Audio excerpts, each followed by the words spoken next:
Hello, everybody, and welcome to the Geek podcast, where we celebrate geek, nerd, and pop culture.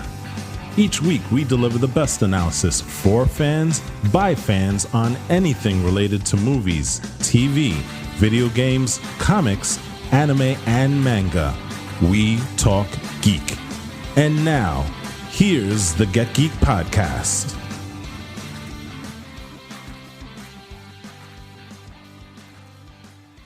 Welcome to the Get Geek podcast. This is your main man, Wolf, and I am joined by three of the four Melgars. I got Jose, AJ, and Eli. Say what's up. Hello. What's up? Hello. Hello. How are we all? Good day. We are all doing, I think, pretty well. And hopefully Walter, the missing elder statesman of the podcast group over here, is doing much, much better as he is recovering from shoulder surgery.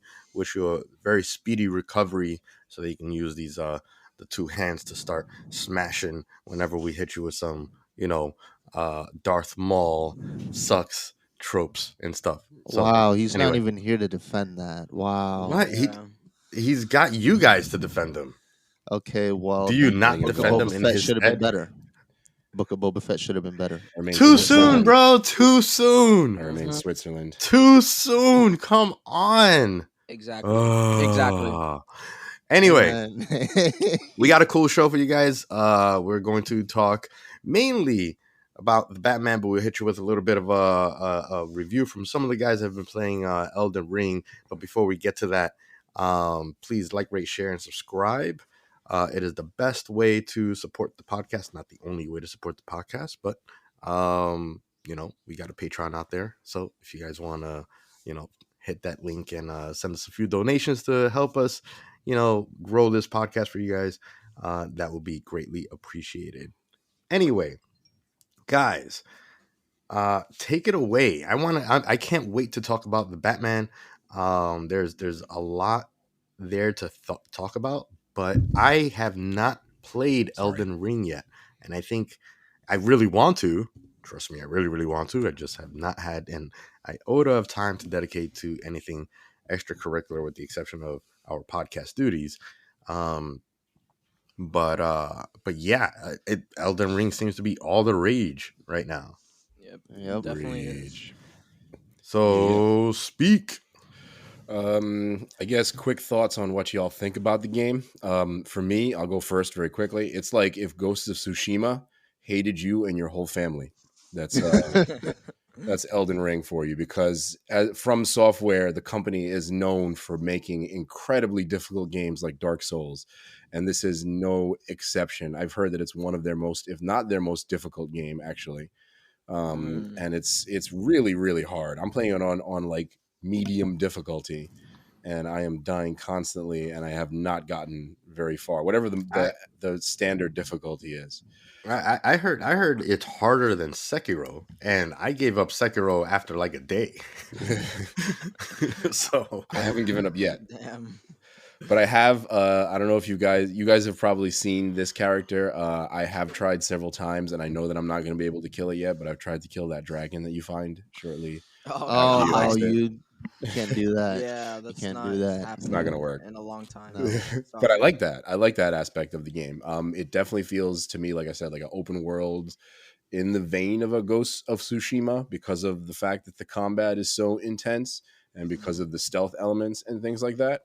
So what do y'all think of it so far, and how far have y'all gotten in it so far? Well, see, here's the thing. I'm probably a lot like in between Gabe and you. Like, there were points where I did want to just completely rage quit.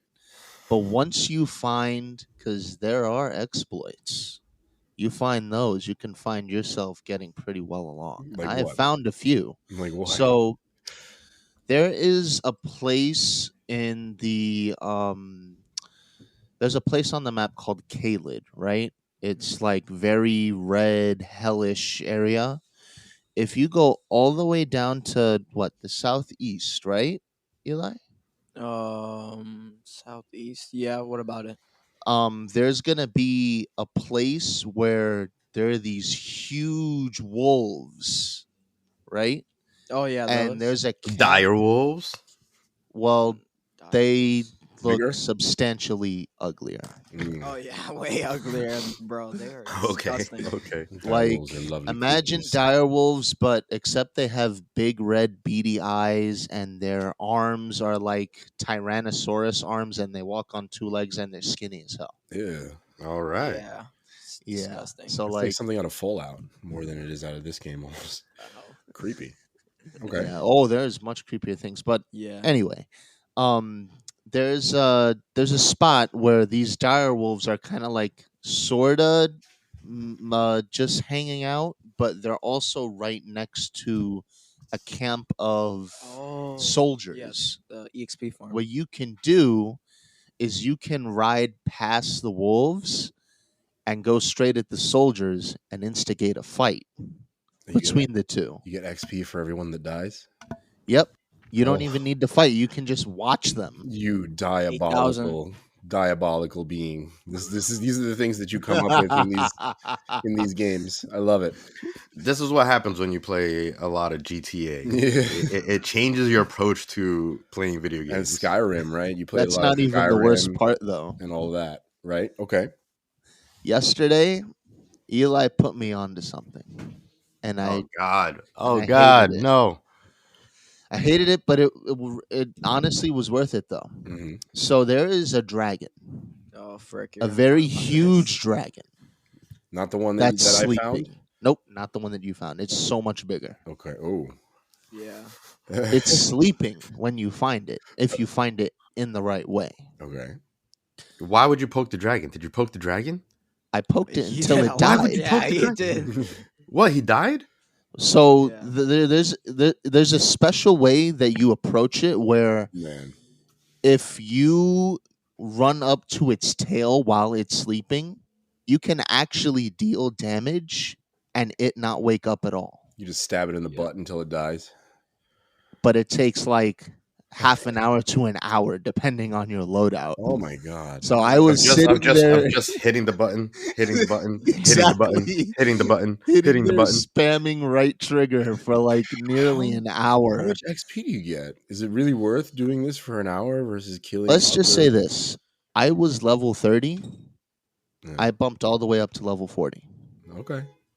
No, That's a 10 level 10 bump in XP an hour levels. is really not that bad. That's a really good. That's That's a that's good Especially- ROI. That's can good get a lot ROI. more.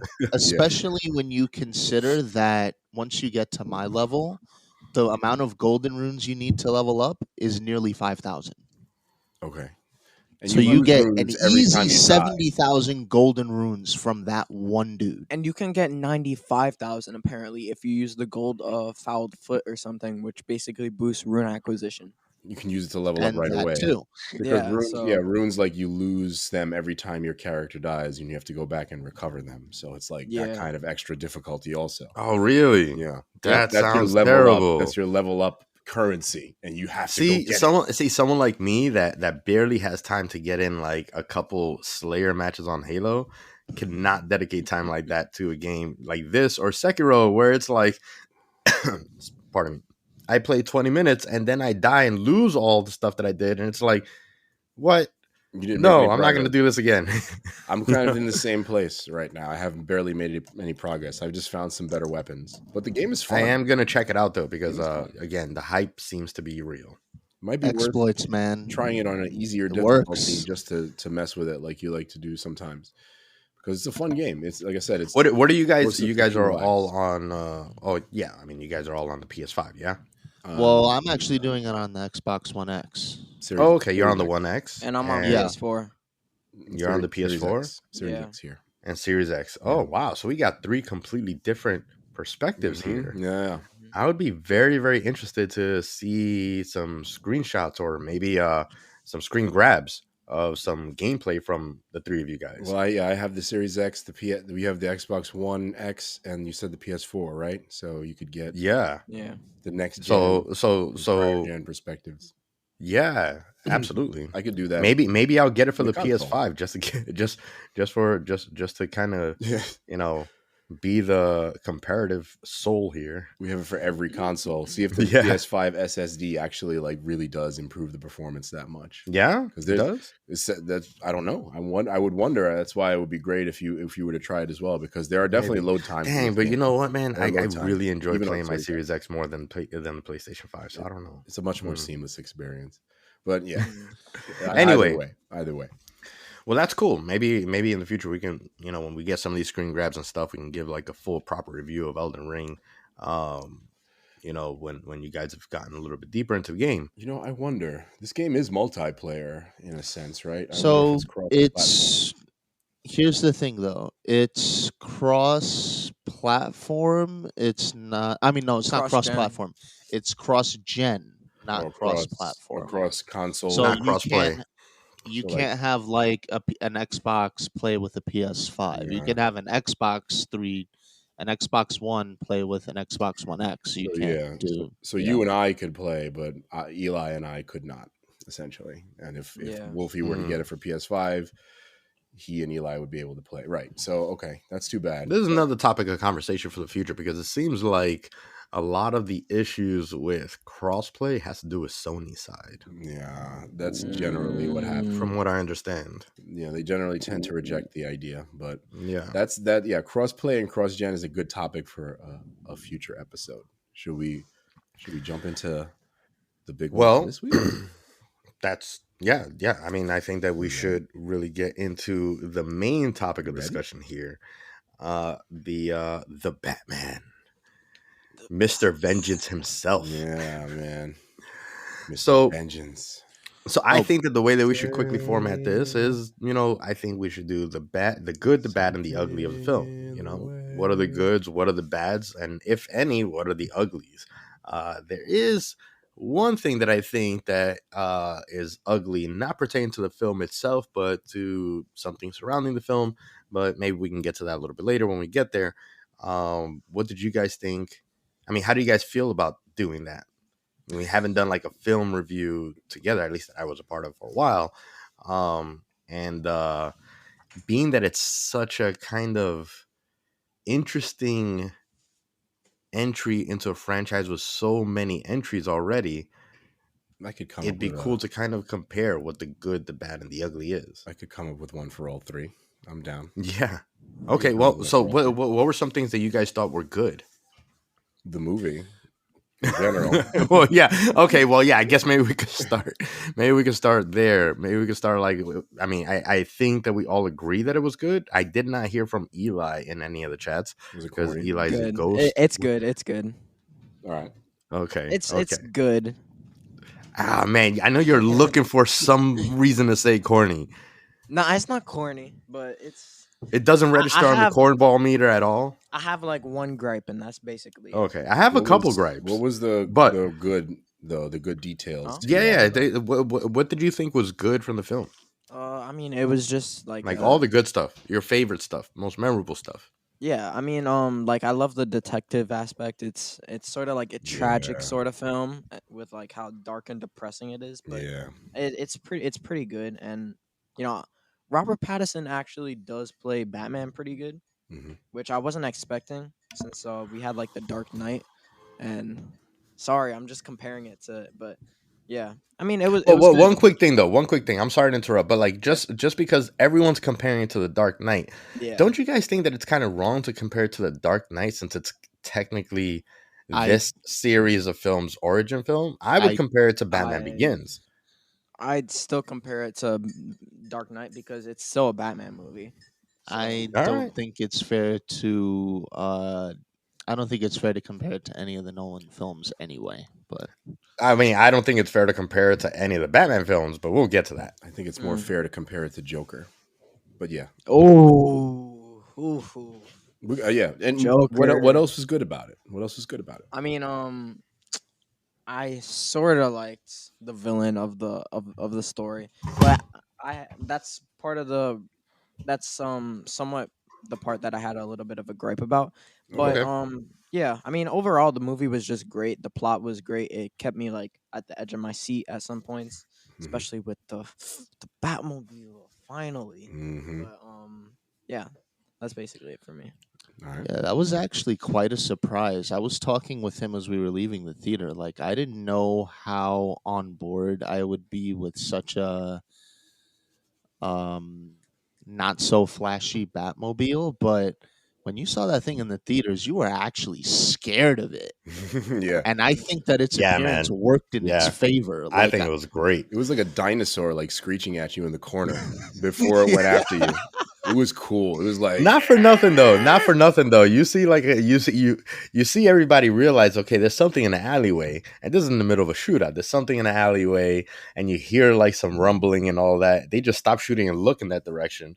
They see some lights come on, you know, the thrusters, the engine, which was super cool to see fire coming like basically like under the hood, like it's like an open system and everything.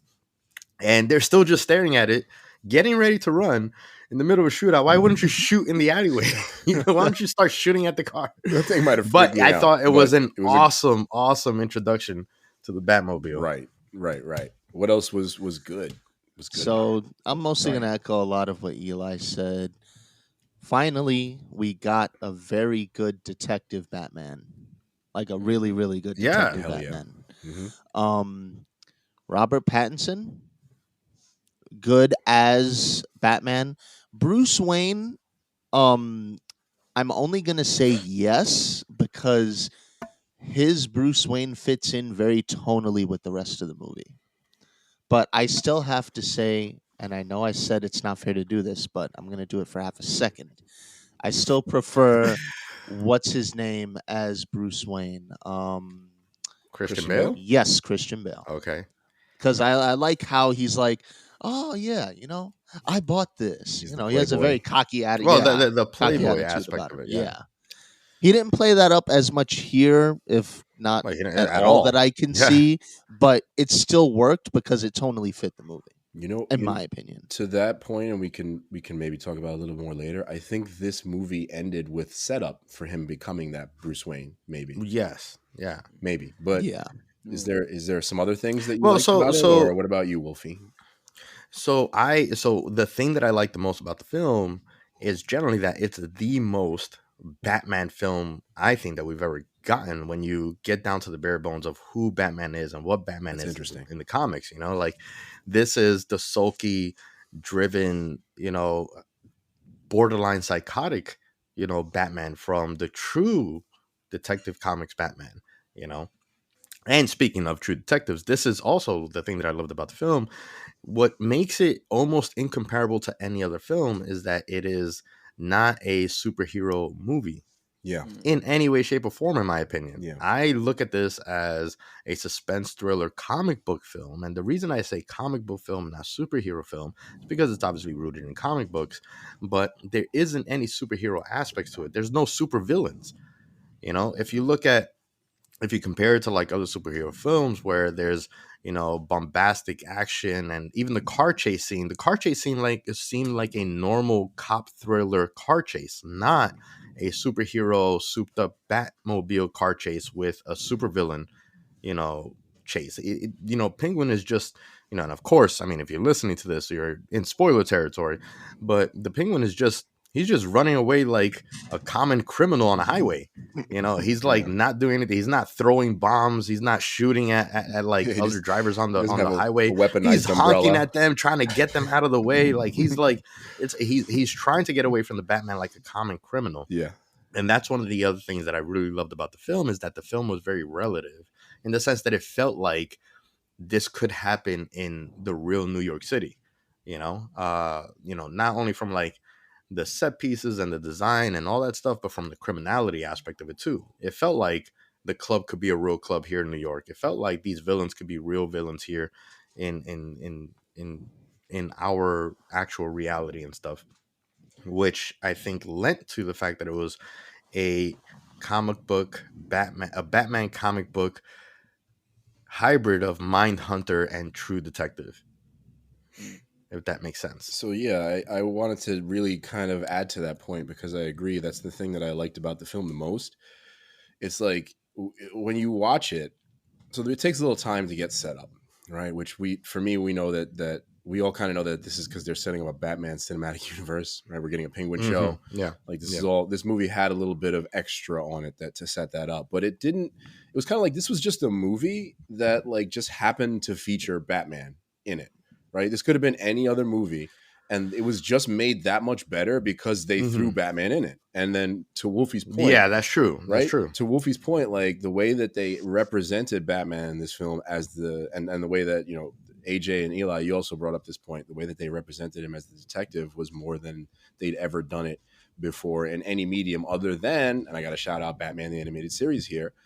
And that's another thing I liked about the show, because as dark and as and wild as it was, I still at moments got Batman the Animated Series vibes, like the Batcave. Oh my god, I forgot. I was gonna say that too. Did you see was it the Batcave Yeah, for you, dude? You know, not even just the Batcave. I thought one of my absolute favorite parts of the film was actually the musical score, because there were moments that just felt like the music was pulled directly from Batman the Animated Series. You know, yeah, dude. I was just like, oh man, this is what it should have always been, because I think the Animated Series was one of the best Batman entries of all time. Right, and it had like Batman '89 vibes because those were kind of intertwined a little bit musically too, right? But it had, you know, those influences, like you said, from other things. I've got 7 influences, like David Fincher, Mindhunter, just David and Fincher influences, and just like, you know, the villains and the acting. Well, the acting, I was going to say, is the other thing that I really enjoyed about this film. Just to get back to that point, I thought the acting was phenomenal. I thought everyone was great. I thought Paul Dano played a great Riddler. He got a little wild at the end, a little bit too much. Like he wasn't like I don't know if y'all have ever seen There Will Be Blood. He was like screechy and wild in that film. It got a little much for me, but like, the acting was phenomenal. And the cinematography was phenomenal also. And just to jump off of Wolfie's point also, and then maybe we can get to a little bit of the bad, because that's most of the good for me. The music also was phenomenal. Now that you mention it, it just really, really fit in most of the moments, except for some, which we'll talk about, I think, in the ugly.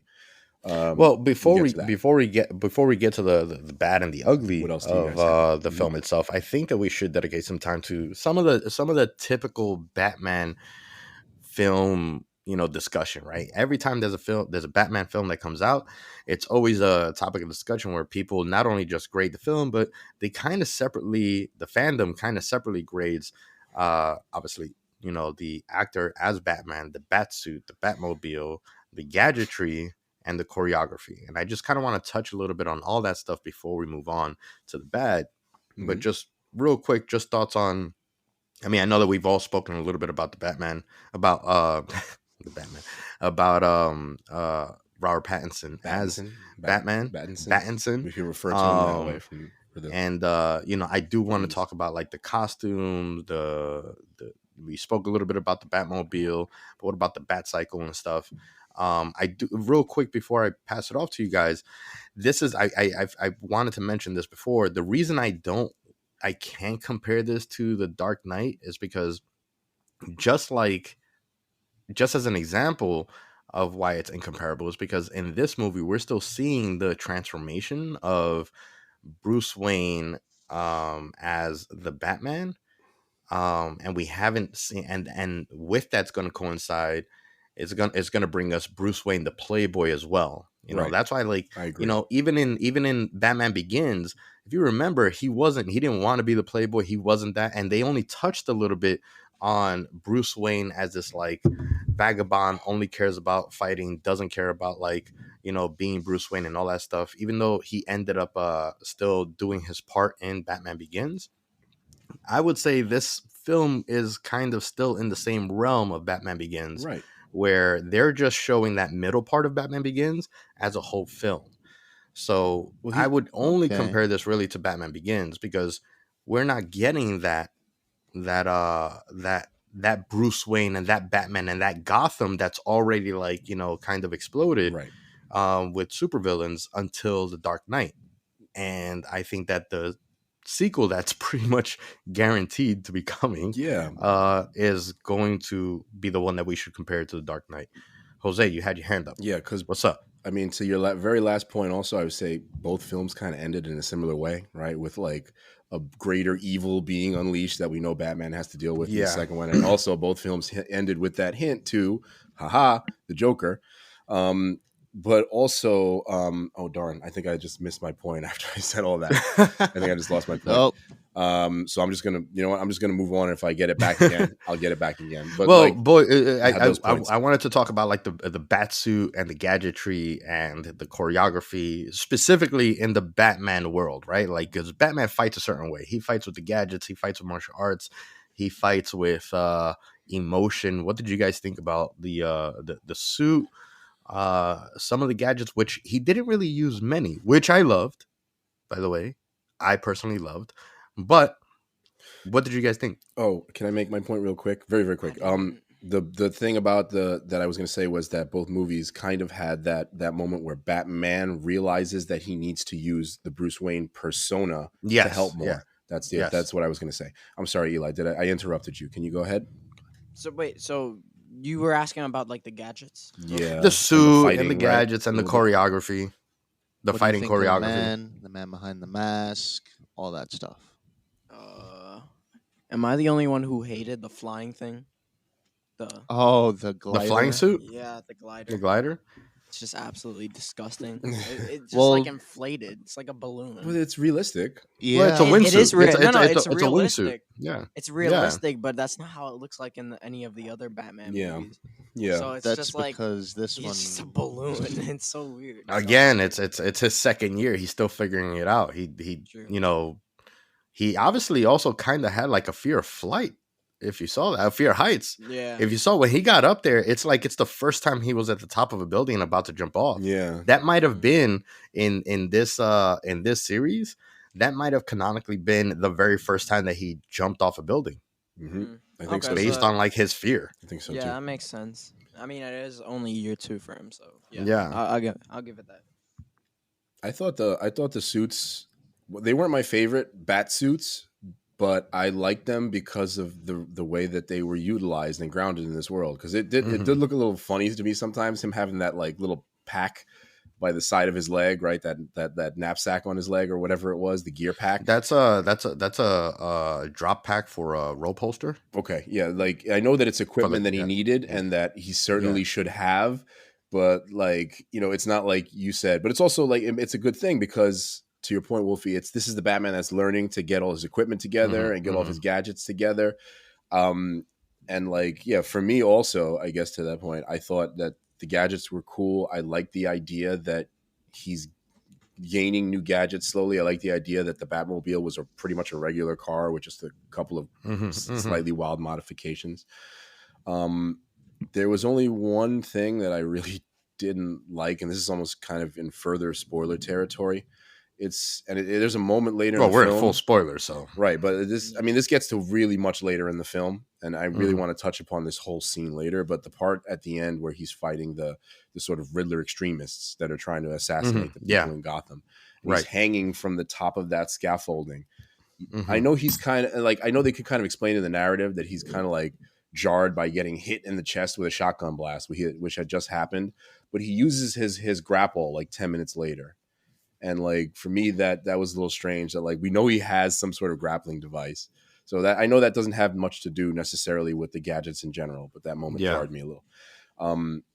What did y'all think of like the fight choreography? Because I thought it was great. I thought it was fantastic. I thought it was amazing. Yeah. I thought that it was the weakest thing from the Nolan films, I think, was Batman, specifically Batman's choreography. In the Nolan films, I know that the intention was to immerse the viewer in chaotic close combat, which is why he chose the style of combat, which was a hybrid of Krav Maga and some other martial arts with very, very close shots to make it feel very chaotic and stuff. But I don't think that it really ever played very well, from Batman's side. I think the choreography from everyone else in the Nolan films, fight choreography was great. In this one, this was very, very easily visible how they just had like wide frames, vicious, right? just wide frame, vicious, anger. Like it's the one thing that I got from the film is that Bruce Wayne is holding in every single bit of emotion just for the moment that he can pummel someone. And that is a great point. Kind of how Batman is. he holds all his rage and aggression. And as a matter of fact, there's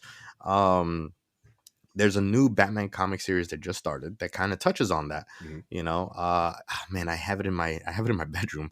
I forgot like who the writer, the specific writer is and the specific title, but I just read the first issue a couple weeks ago, and it touches on a young Bruce Wayne, very young, actually. I think year 2 Bruce Wayne, and he is he's saving all his emotional anger to fight people in like the pits and fight crime. Like he just wants to pummel people, so he holds all his emotion in, and that's what I saw in the fighting style.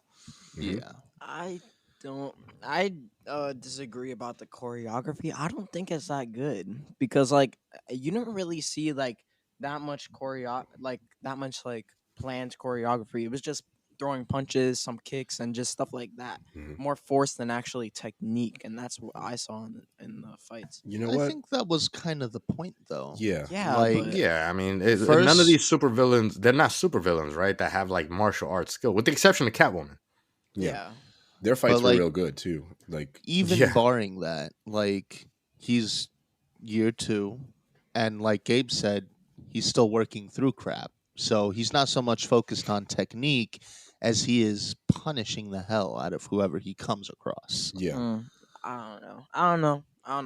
Well, I wanted to say this is almost like exposing the movie for like the choreography not being quite as good, but it reminded me of Daredevil, the show, the TV show at moments. The gritty realism and like how Batman would get hit and get injured and get slowed down, just like Daredevil. Like fighting 10 dudes is hard. Yeah, I mean, it doesn't matter how good it makes you it are. real. Yeah, that's the part that makes it real. Right. That's why it's I felt like it was rooted in relative realism. Batman had slowed down and got hit and like got hurt a bunch of times. He got dragged by the cape. I thought that was almost kind of funny in that moment. It was like the Incredibles or something. But like, I like that part of it. Yeah, I thought the same thing. I was like, I feel like I remember something where it said like, "This is why you don't wear capes."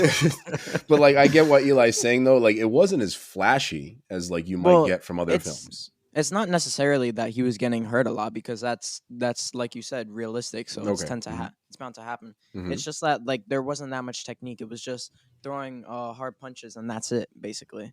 That's the only thing that I didn't like about the choreography. I don't think that's necessarily true, but I don't know, Wolfie. Do you agree with that? I thought there was some technique to the way that he was. I mean, so it's kind of not misdirecting attacks. So the thing is like in a real fighting situation, if you see like street fights, this is how real fights happen. When I say choreography, it's in the sense of like how the fight scenes play out, because a fight scene is also a story within itself, right? It's who's the aggressor, who's the defendant, the combatant. How does it play out? And I liked that they set a lot of the fight scenes up with like, all right, this is Batman releasing all of his emotion and aggression. Even if he's getting overwhelmed by fighting 5 or 6 dudes at the same time, he still finds a way to get out. And it's not always going to be about like, what techniques he uses to get out. It's about like how he outsmarts the moment. If it's ducking under, coming behind and shoving someone and then punching the guy behind him. Or one of my favorite very quick like scenes was when he was fighting the swarm of Riddler extremists, where he takes away the rifle of one, beats another with the other, and then like like that, like how he's moving forward through that fight scene was, I think, choreographed well, even if it is just like pummeling strikes, because that's also one of the things about Batman in general, is that we have the Batman that fights with all his gadgets. We have the Batman that fights with all his martial arts experience.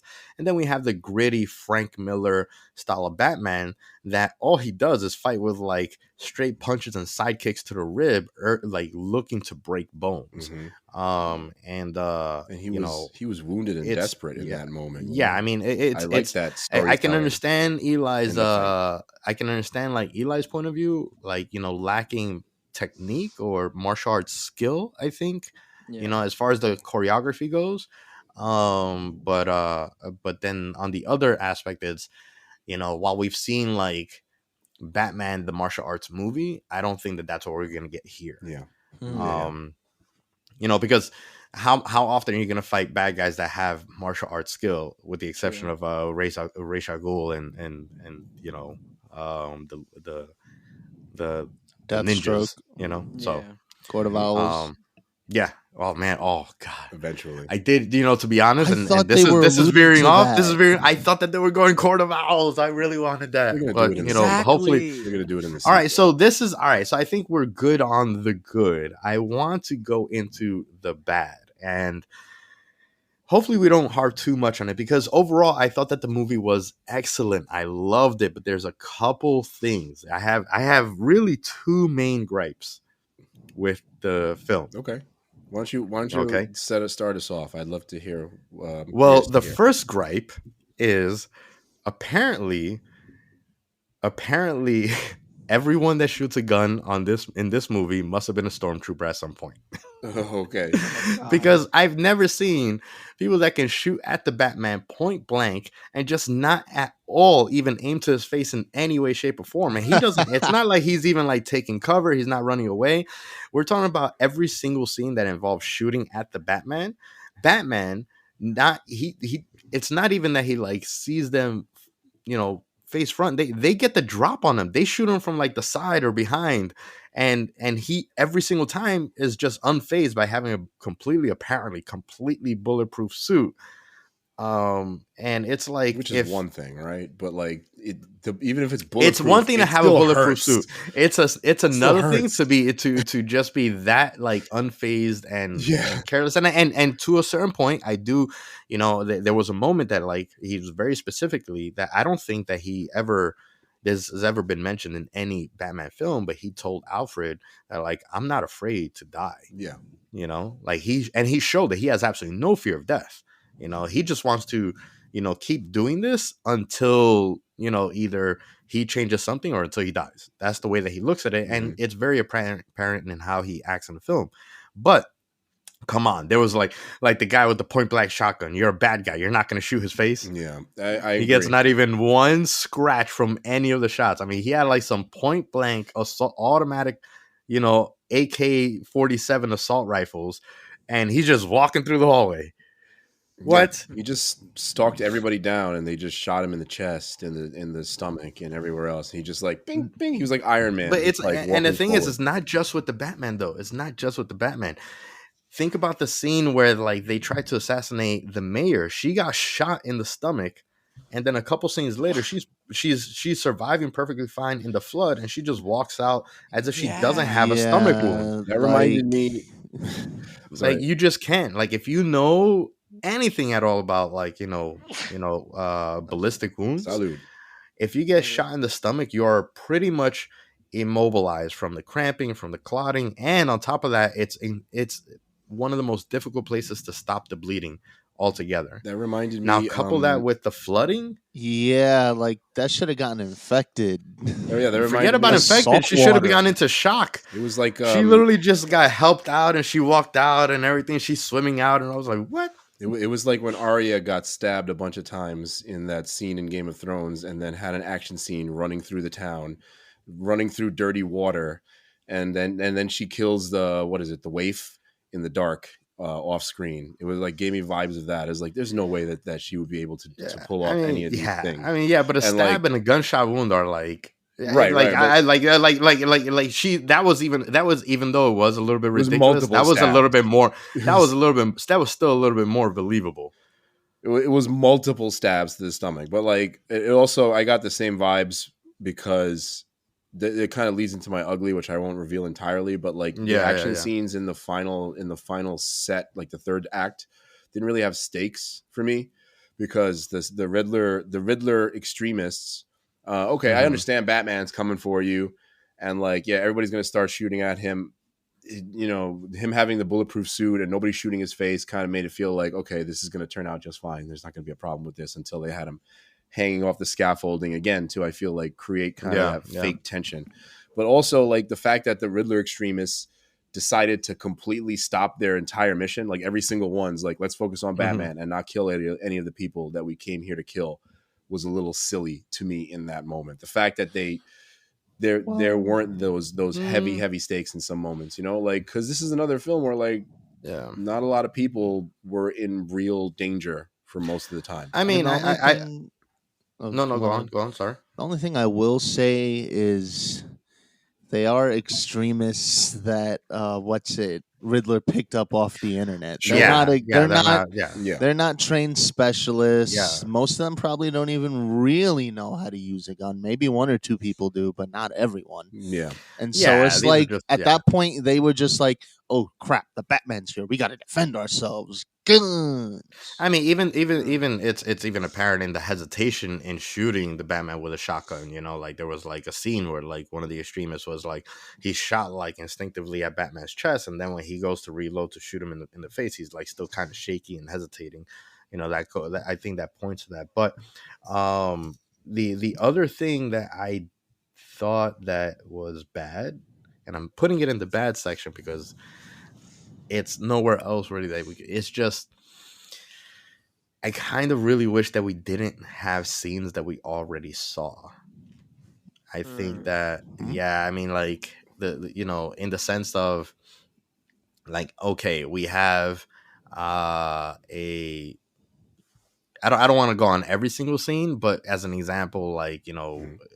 Batman, you know panicking in in the scene in the jail cell where like there's that moment that he's like confronting the ultimate villain of the film, and he's still cool and calm and just kind of like you know just absorbing everything, and then there's a moment that he switches with through panic the same way that like uh the Christian Bale Batman had with the Joker. Oh, You know, I also thought that um God, there was so many other scenes. I mean, I think ultimately, like for example, man, I'm like blanking because there's like so many little things that we already saw really Hmm. in like the Christopher Nolan films as far as scenes go, and I'm like blanking right now. But do you guys know what I'm talking about? I'll help you out when we get to ugly because that's part of my ugly. How about I that? I mean, promise you Okay. that. like I can kind of get it with the confrontation scene with Riddler, but like I don't think anything else was that strikingly Well, all apparent. right. So as another perfect example with the Riddler, like we already saw the Riddler, or we already saw the Joker taking a hostage and killing them in a very Oh, maniacal way, and then that being broadcast on the news. Like that was a big part of the Joker in the Dark Knight. Hmm. So it just doesn't make the Riddler as unique as he could have been Hmm. because there's too many similarities between how he executed his plan and how the Joker executed his plan. You know? So Agreed. mm, let me help springboard into the bad maybe for Eli and AJ. The only other thing that I would say was kind of overtly bad, like I said, this is excluding ugly, was that the movie was definitely a touch too long. It was maybe like 20, Hmm. 25 minutes too long in the end. And again, that's going to tie into maybe some of the ugly, Yeah. Hmm. perhaps. Hmm. But I think like I was gonna shortening it a ask if little bit would have been I great. was gonna ask how you guys felt about the length of the film.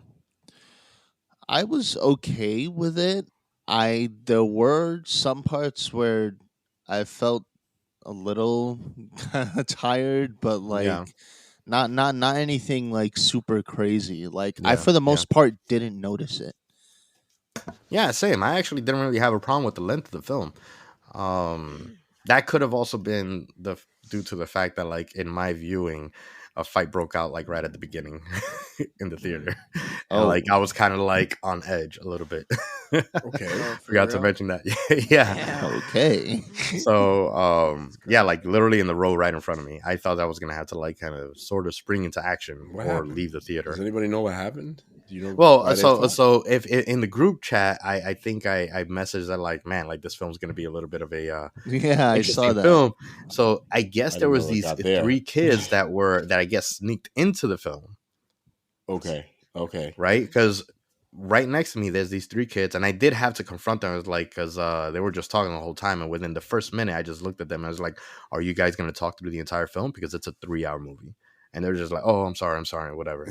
And then a group of people came. They're like, "Oh, I think you guys are in my seat." So they get up and they move to the seats next to that. And then another group of people get up, Oh come, and they're like, "Oh, no. I think you're in my seat." So they're just moving, Damn. and then they go into someone else's seats, someone else comes through and is like, hey, I think you're in my seat. And someone on that row is like, hey, I think that you guys aren't supposed to be in this theater because you guys are moving. They, the next row in front of us, they're like, you guys are moving every seat. Can I check your tickets? So then they didn't want to show the tickets. That guy went and got a manager. The manager comes to ask for the tickets and ask them to leave. And then he says something to the guy that ratted him out or whatever, in very hood, street slang terms and stuff. And they start getting into a little bit of a sort of shoving match. Oh, great. And the next thing you know, I see a punch flying from across 3-4 seats to the guy. And a little scuffle breaks out. Oh wow! And then the guys, the kids are like, I'm gonna wait for you outside, this, that, and the other, and whatever. And I'm like, man, this is not how I want to, watch this movie. So, Eli. But anyway, nothing else happened in the end. Eli but I was a little bit tense. Like my adrenaline was a little bit up. So maybe that's why I wasn't tired. But I didn't feel like, I thought that the time was fine. I don't know. Like, did you feel like it was long?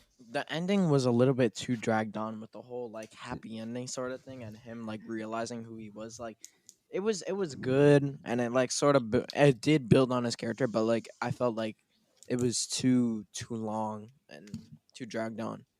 Okay. And during the middle too, with there was like a point where I sort of got tired a little bit of the detective part, but it was only like for like a second or so. Yeah. All right, and now the ugly. Oh boy. Oh boy, do you have something for the ugly? No, I was just okay. I'm dreading to hear what's coming next. I don't think that there's too much that's ugly about it, but there's there's two things I wanted to touch on. One that's related to the film itself, and one that's related to outside the film. But Jose, you are saving some stuff for the ugly. Okay, so the ugly, like I said, kind of just ties into the bad essentially. Anyway, in the end, I love this film. I'm not going to say it's my favorite Batman film yet, but it's up there. I just want to say that before I get into any of the ugly. Same, actually, Same. Yeah. I want to say that before I get into any of the ugly, because it might sound like I'm really hating on this film, but I'm really not. And this is going to sound like, how could you still like this film if you're going to say this? But like, I don't think that there was a need for that huge action set piece at the end with the city getting flooded. I was with someone else who also loved the film and said that it is automatically already his favorite Batman film. Like, hands down. We saw it yesterday. He was like, my favorite, best one I've ever seen. And he also agreed with me. He thought that the movie would have been better had it ended when they captured the Riddler and they kind of zoomed over that coffee cup and showed the question mark, and then had the post-credit scene where you set up the Joker.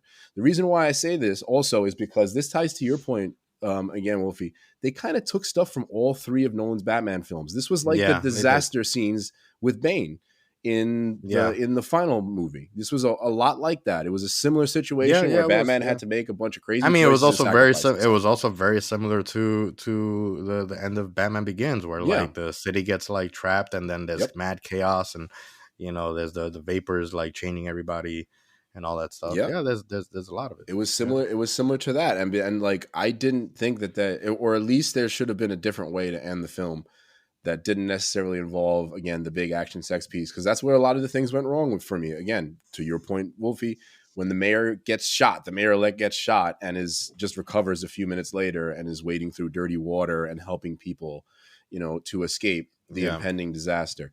There's all these vibes in that final scene where it's like, I'm going to do all the stuff that worked in previous Batman movies, and I'm just going to like squeeze it into this final act. And, considering the movie was already about 2 hours and 30 minutes at that point when we got that scene, either, like I said, you could have ended it right there with that great setup for a sequel with the Riddler. He's going to be back. And he might come back and join forces with the Joker. We know there's going to be a Penguin show. Catwoman, they could have maybe done something, I guess, to tie up Catwoman's story, because they hadn't tied it up, I guess, there. So they would have maybe needed another 5-10 minutes. But for me, that whole final action set piece didn't feel necessary. And again, like I said, Batman's fighting all the Riddler extremists and getting shot at. But like that fight scene was great. I thought the choreography was good. But again, to Wolfie's point, like nobody shot him in the face. Like this is supposed to be the big final, most Yeah. dangerous action scene, and nobody thought to really like put him in some serious danger. You know, nobody in the end really did, except for artificially like hanging from that scaffolding. Which I have you know, something to say to that point though. and just to, after mulling it over, just to tie myself up, Yeah. like, again, like, and then like I said, a few moments later, he uses the bat grapple, and kind of does something that's, I guess, semi unclear. Like I guess he was cutting the power line so that it didn't electrocute the people, I guess. Yeah. Right? And then falling into the water after getting electrocuted, and then recovering instantly, and then helping it. It didn't work for me. That final. Well, it wouldn't get sequence. electrocuted because he cut the power cable. I think that he was disconnecting. I guess he was it. also he was cutting it. He was cutting it off before the you know? entire thing hit the water. He did get that jolt, but he probably wouldn't be super injured. But he also didn't do the felt grapple height- hook. He used the batarang, which actually we didn't touch on. I wanted to touch on with the suit. I thought that was cool that like the only Yeah. batarang that he had was the one on his chest. I love that. But yeah, like I guess that's my.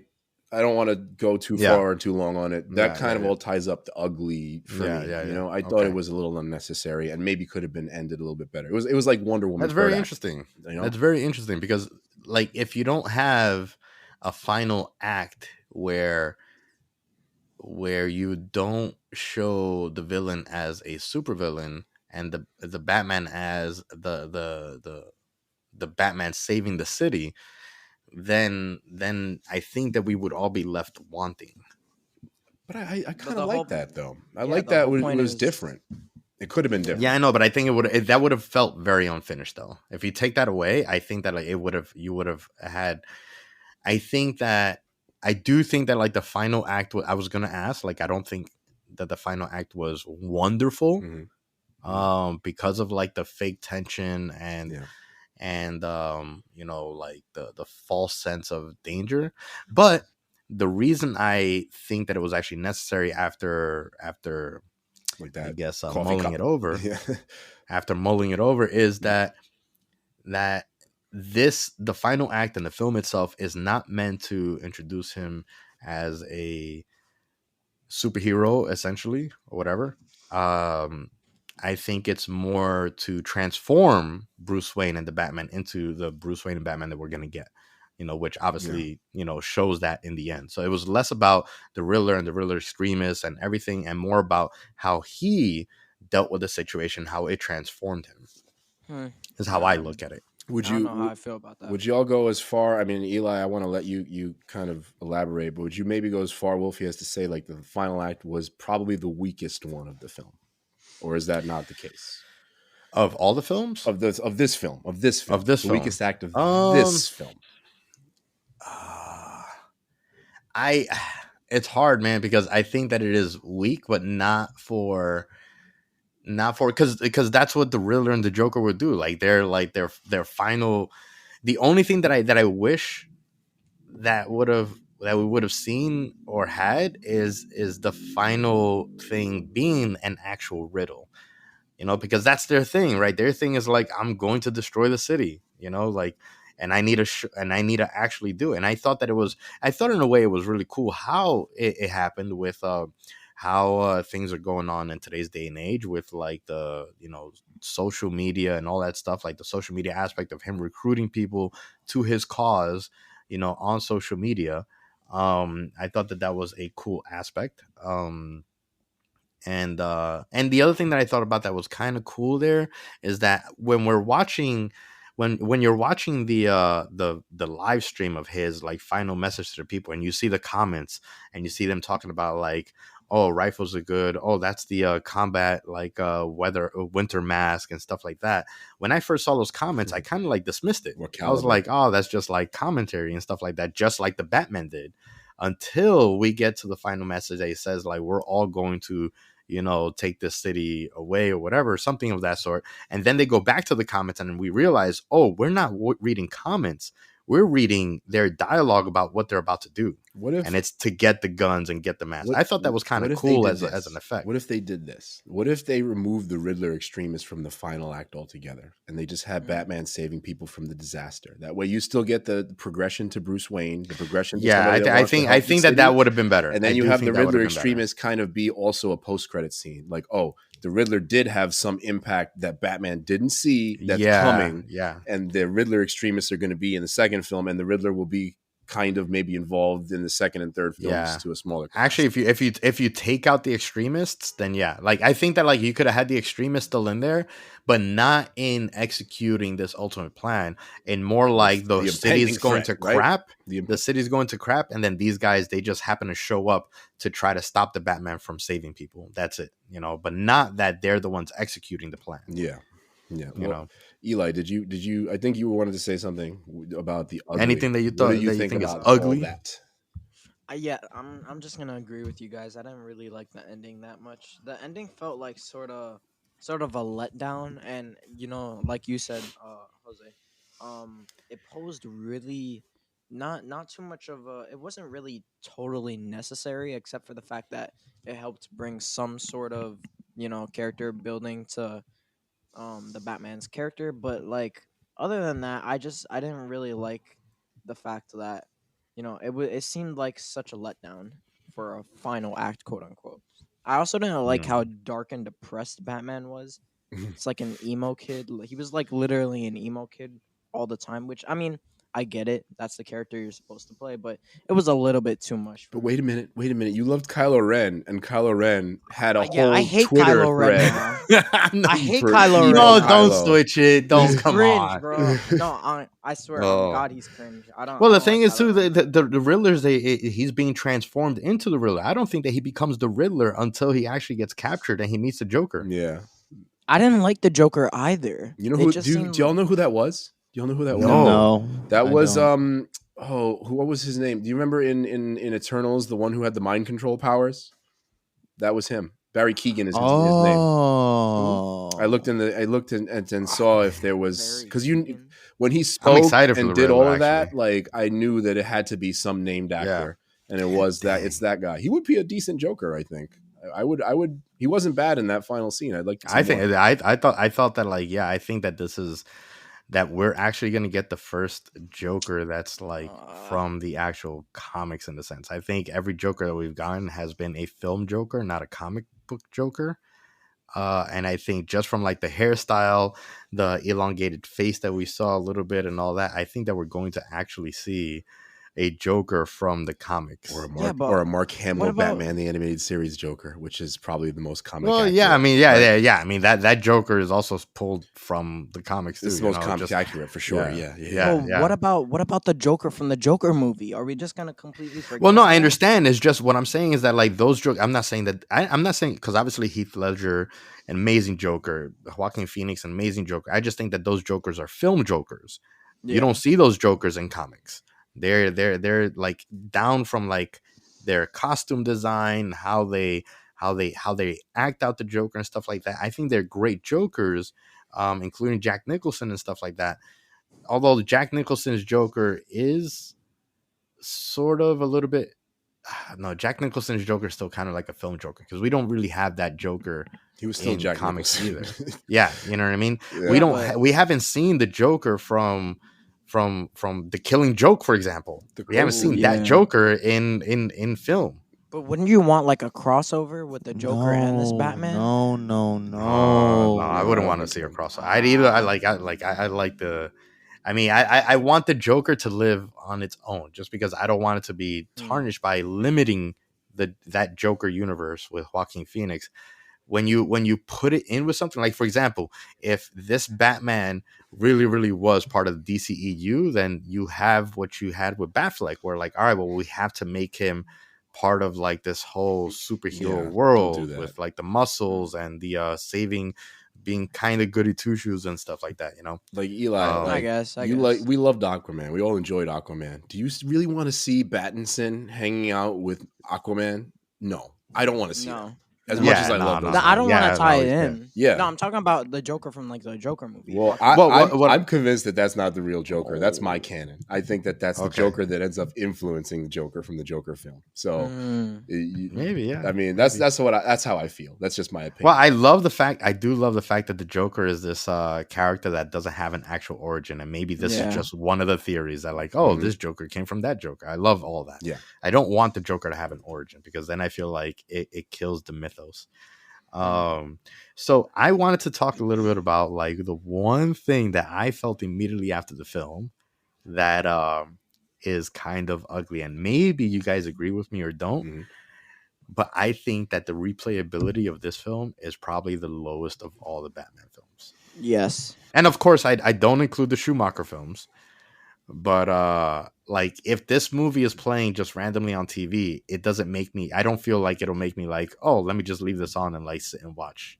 I would disagree. Oh, I see where you're coming from, because it doesn't have the big moments that you expect from a Batman film, that you kind of just like sit there and you're like, awesome, this is that great action scene that I love, or like this is that great dialogue interaction, even though there's great dialogue in this Yeah, film.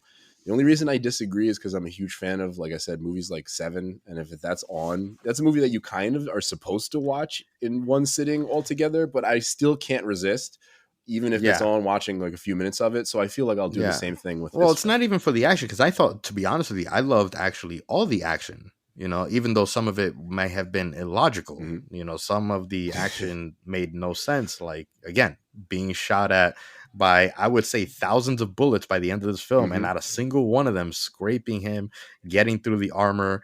I mean, it's very clear when he stretches his arm out that he has cloth here. I don't know. Maybe it's he really is completely If bulletproof. not tens of thousands But of bullets. with aside from that, I thought I like all the action scenes would make me sit and watch. It's just that the pacing of the film and the meat of the film is not the action. The meat of the film is in the mind of the Batman as a detective, and Yeah. like the replayability. Like for me to enjoy it again, I need to set 3 hours apart just to sit and watch that meaty part of it. You know. So I don't think that it has high replayability for me. And I think that for the most people won't have high replayability.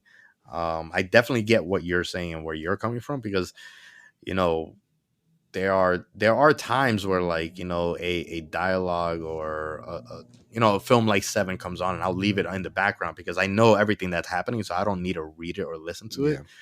Yeah. But when it comes, but I guess Seven it's isn't a still in the 3 hour movie. background also, right? It's not. Seven isn't a 3 hour movie, so Yeah. Yeah. you know, yeah. So that's the main ugly thing that I have is that I feel like it's not that replayable. And the second thing is the social media criticism on it being woke. I think people forget that art imitates life, and if we have a film coming out in this day and age, and it's used as a platform to touch on topics that we are currently dealing with on a day-to-day basis, how can you get upset about art imitating life? It's literally what art does, It was just one you know. scene too, really. It was that one interaction between Bruce Wayne and Catwoman on the roof, Yeah, right? and I That understand, you yeah, could consider for sure, woke. you know. Um, But I wouldn't consider any of it woke. Like I right. don't believe in woke as a word or woke politics. I think that it's just there's certain things out there in the world that we're currently like playing a tug of war with as far as our society goes. And if and you know, when this stuff happens or gets interjected in film, just man, like Let it just be. accept it as Let it art be. imitating life. Like it's, you know, they're trying to reflect the thought of both sides, you know what I mean? Like you know, Pattinson, he's representing the side that doesn't agree with her, you know, wholeheartedly, even though there is a change in his perception of her after some background. But anyway, Yeah, those are the only things that I thought were I ugly. agree. It's and it's not that it's not. I'm not saying that I think that it's ugly that they interject that they put this in the film. I think that it's ugly that that is the social media criticism. Yeah. However, So otherwise, even if you have that moment, the film is otherwise fantastic and doesn't really yeah, interject into that. And I've seen some reviews online where people are like, "I love this movie," and then there's that one moment, but they still kind of, I guess, excuse it, and they still say that they love the movie. yeah, So yeah, I agree that that discourse is kind of ugly around the film. That's ugly around a lot of films these days. That's unfortunate, especially as Star Wars fans. We know how ugly that fandom can be. Eh. Super ugly. yeah, yeah. What about y'all? your uglies, AJ and Eli. Do you have any uglies? AJ, you said you didn't really have Well, one, right? no, I didn't. You The only didn't. thing I was kind of thrown off kilter about was Catwoman's father being Falcone, Yeah. Yeah. and I was all like, "Oh, so you're doing that? Okay." Yeah. But it paid off, honestly, because that's the one thing I can't say I agree on. I think they tied up Catwoman Oh, pretty well. yeah, I thought Catwoman was great. No, they did. They did. But that's what Yeah. that's Yeah. part of what they needed, like the final act to do, which is why I have to concede that they can't totally remove that final act. They needed it for Catwoman's story to tie up in the great way that it did. I Can can we just give a moment to shout out a couple of things in this movie?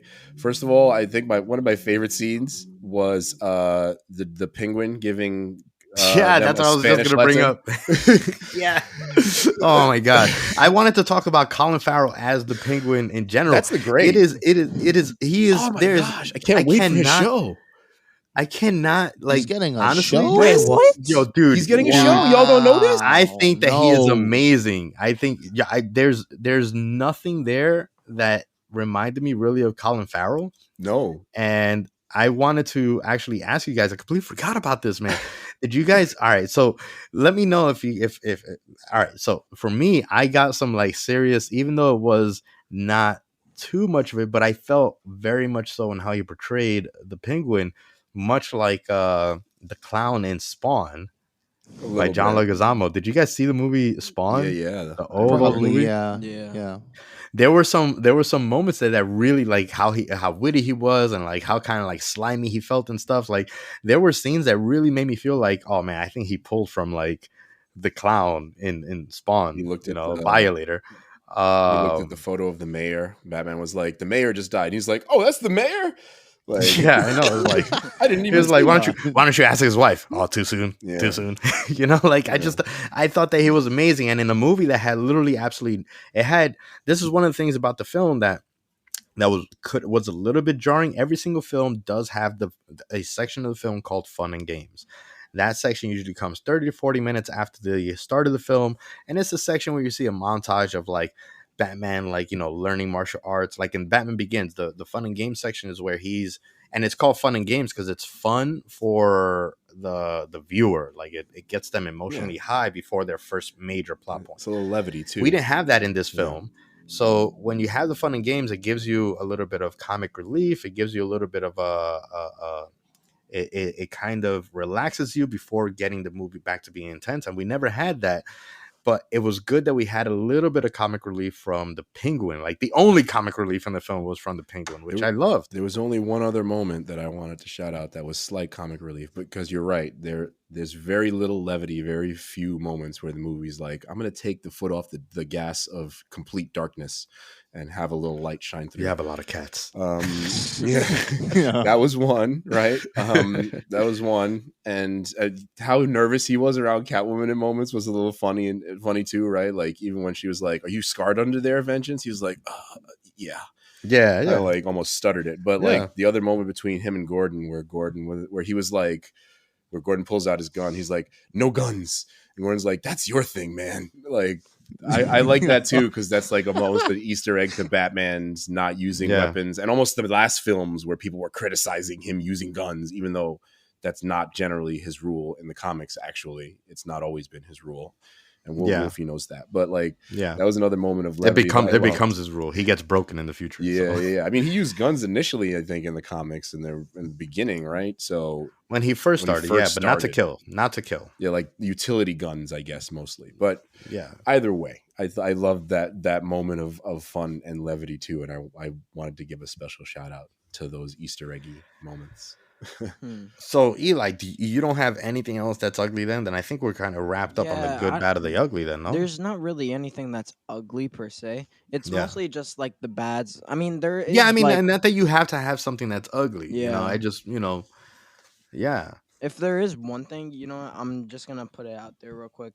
I didn't like how like it seemed a little bit too comic-y for me. I don't know why. Really? Yeah. It's so much got the opposite vibe. I think that's what I loved about it. I don't know why. I like the detective whole part, but like other than that, it was, and I didn't like the Riddler at all at Really? the end. Really? At the end. At the Oh, at the beginning, he end. was cool. When he got a And little whiny, is that what you mean? yeah, he got too crazy. I mean, for again, me. I think that this is how he transforms into the actual Riddler, you know, I don't where know how I he's feel like about that. maniacal and like he actually becomes a psychopath. Mm. And I think that one of the things that like the scene with him and the reveal of the Joker is it shows the Joker as someone that very easily and quickly sees someone that's emotionally and psychotically broken that he can manipulate and take advantage of. I mean, I guess, You know, but so I think yeah. that that's what we see. We saw someone a Riddler that became mentally broken and is now about to be a pawn to the Joker, even Mm. though to the Riddler, oh, the Joker is now my own one and only friend. Hmm. I don't know, but I mean, overall, the movie was pretty good. I'm not gonna deny that. That's All for right, sure. well, I think that is all the Bat wrote on the good, bad, and the ugly of the Batman. It's I thought it was fun. I can't wait to I mean I'm looking forward to everything that's coming out from this new Pattinson universe. And especially looking forward to the second film already. So without further ado, I think we're ready to close. Thanks again for taking a listen and hopefully sharing because you love us so much. And if you haven't shared already and you still love us, then please do. Please like, rate, share, and subscribe. Once again, best way to support us, and we love all the love that we get out there. Let us know what you guys think of our opinions. Of if you have anything else that we missed that you want to, interject and let us know as far as like what's good, bad, and ugly of the film. And that's gonna do it for us, I think. Yeah. Jose. So yo, I guess there's nothing left to say but the usual. Stay geeky, my friends. No, you can't do it like that. What are you What doing? did I do? What are you doing? Exactly. It's the Batman. Stay Oh, geeky, my friend. yeah. No. Do the Batman voice. Not in this one. In this one, it's stay geeky. It's whisper. It's whispering. I have vengeance. And there's still a little bit of a scratch in his throat there. Yeah. Okay, so we'll close it out with stay geeky, my friends. Sort of. Yeah. Peace. Peace.